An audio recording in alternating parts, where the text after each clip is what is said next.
What happened? Why did Mala leave? She wants that all my money? What I worked so hard all my life? It will only be for her. I had a doctor's appointment in Rego Park, and we went after to the bank to renew some bonds. One I wanted in trust of Mala, one for my brother in Israel, and one I wanted for you. But she didn't like I'll put for you and Panek anything. She screamed like a crazy person. She drove away and left me by the bank, and when I walked home, she was gone already. The lawyers say I must make drastic steps. She stole away the jewelry, the car, and the cash out from our joint account. I can make charges. Oh, come on. Where's Mala now? To Florida she drove. We are buying there a condo. She wants to sell and grab out the deposit money. But this she can't do. She needs my Artie, what do you do? Huh? I'm just lighting my cigarette. Better you shouldn't smoke. For you, it's terrible, and for me, with my shortness of breath, it's also no good to be near. But if anyway you're smoking, please don't use from me my wooden matches. I don't have left so many, and already you made coffee, you used one. Only to light the oven I use them. These wooden matches I have to buy. The paper matches I can have free, from the lobby of the Pines Hotel. Jeez, I'll buy you a whole box of wooden matches. It isn't necessary. At home, our oven is automatic, and here, I'm staying only 15 more days. And I have still 50 matches left. How many matches can I use? What a miser. I can't take any more. I'm going out for air. Always Artie is nervous, so like his mother. She was always nervous. Bah! Psst! You must be Artie. I'm Mrs. Carp. We're neighbors. Yes. My dad mentioned that you've looked after him while Mala's gone. He said that? Well, Edgar did give him a ride back here a few days ago. Mala has their car now. But, come, visit a minute. Huh? I can't, Look, Eddie. Look what I found. Lanix boy, Artie. So, you came to take your father to live by you. What? No, we're just helping him get his bearings for a few days. You'll stay up here till Labor Day. What? Alone? How can he manage? He can get by, but it'd be nice if you gave him rides to town. Look in on him sometimes. Maybe, sometimes, but he's a sick old man. He can't be all alone. And after the summer, then he'll go live by you? Or what? No, I don't know what he'll do. Maybe he'll need a nurse or something. A nurse? It costs money. You think your father spends money so easy? Poor Mala. One time, I went to the supermarket with her, and she had to erase a hairbrush from the bill because he wouldn't pay for her personal items. How could a couple live like that? Art? Hello? Where are you, honey? My wife is calling me. Your wife? She's Jewish? Hush, Edgar. Invite her in for lemonade. Maybe some other time. I'd better go now. Ooh. So there you are. Where were you? A couple of Bladdock's friends, the Carps, just hijacked me. You know, even they can't stand him. It's so claustrophobic being around Bladdock. He straightens everything you touch. He's so anxious. He never learned how to relax. Maybe Auschwitz made him like that. Maybe. But lots of people up here are survivors, like those Carps. If they're whacked up, it's in a different way from Bladdock. Oh, about Bladdock's matches? It's even crazier than you thought. Since gas is included in the rent, he leaves the burner lit all day to save on matches. God, if it wasn't so pathetic, it'd be kind of funny. So, you've been enjoying yourself, kids. Come, we'll sit together, and you can help me prepare my bank papers. A few tense hours later. Ugh, Artie, again, you made the wrong addition. But look, we've checked it twice. It's correct. Puff. It doesn't come out so as on the statement. We'll have now everything to do again. What? That will take 2 or 3 hours. It's off by less than $1. Let's just forget it. Always, you're so lazy. Every job we should do, make so as to do it the right way.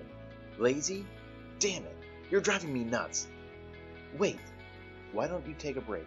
I'll find the mistake. Yes, Prince Wall and I can do it. I can handle it alone. Why don't you both go out for a walk? Thanks a lot. Well, don't mix together for me any of the papers. I'll review with you when I come back. But for my legs, I could use now that we walk a little.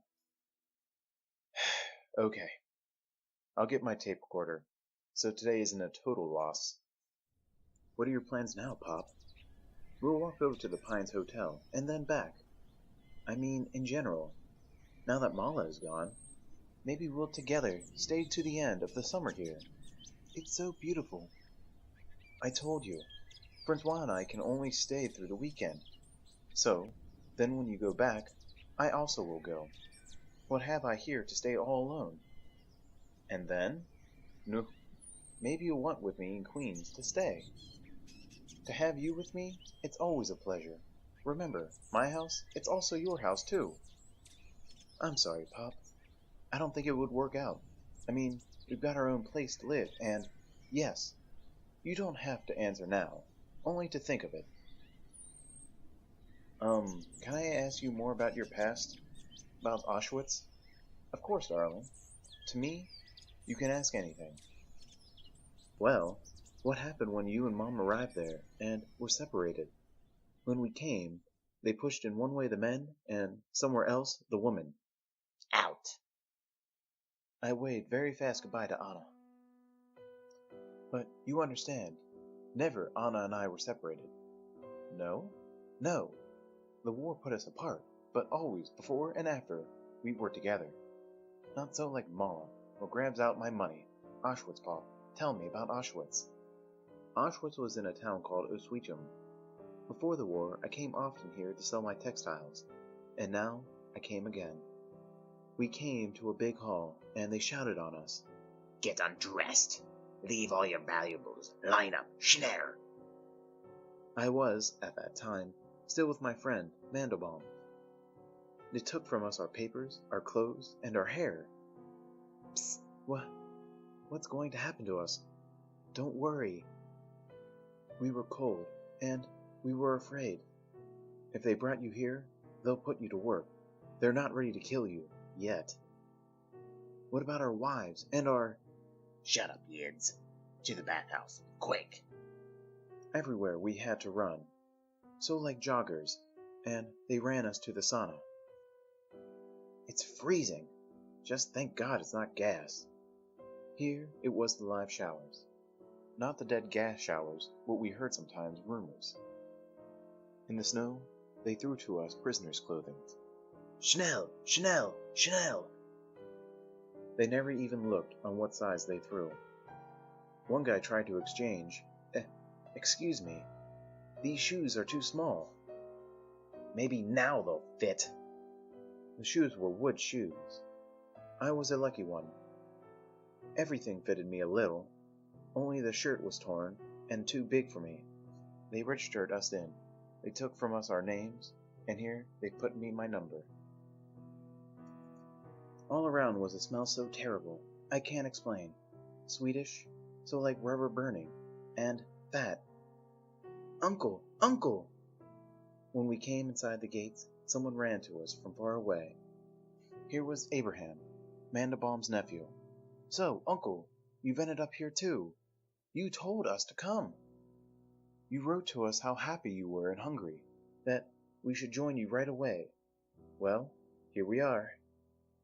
Hungary? The Poles who arranged our escape understood Yiddish, so they knew you were waiting to hear if I was safe. In Bielsko, the Poles dictated that letter, while the Gestapo held a pistol up to my head. What could I do? They could have shot me, then and there. Well, so here's our Hungary.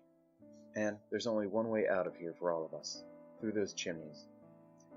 Abraham I didn't see again. I think he came out of the chimney. But I saw again once the Poles who betrayed us. The Germans didn't need them, so they finished also at Auschwitz. We newcomers were put inside a room. Old-timers passed and said all the time, "You see those chimneys?" Okay, so it was more sad.